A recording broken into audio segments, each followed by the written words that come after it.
So the last thing you need to be able to do with the approaches is to compare one with the other. So these are the 5 approaches you've looked at: the behaviourist approach, the cognitive approach, biological approach, the psychodynamic approach, and the humanist approach. So there are a variety of different criteria that you need to be able to compare them on. The first one is the idea of free will versus determinism. So this is really asking whether the approach suggests we're in control of our actions or not. If we're in control, then we have free will. If we're not in control, then our behaviour is predetermined for us. The second one is nature versus nurture. And this is asking about whether the approach suggests that our behaviour is being driven by nature, so things that we're born with, or nurture, so things from our environment. Holism versus reductionism is the third one.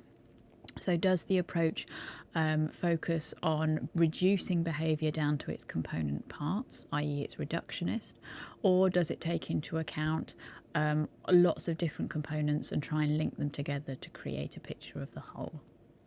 The fourth one is the idea of whether it's idiographic or nomothetic. So if it's idiographic, it looks at the individual as unique. If it's nomothetic, it looks for general trends within a group of people. The fifth criteria to look at is whether or not it uses scientific methods. So does it use things like experiments to investigate it?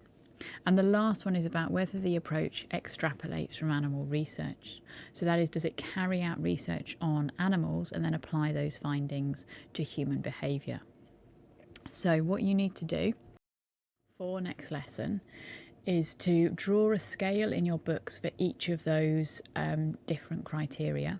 So, for example, if you were doing free will versus determinism, you would have a scale with free will at one end and determinism at the other.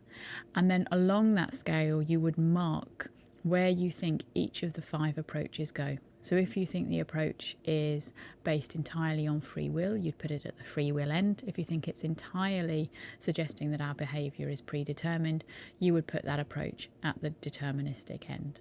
And then you can choose anywhere in the middle as well. So underneath each of those scales, you need to justify why you've put the approach where you have for each of the criterion.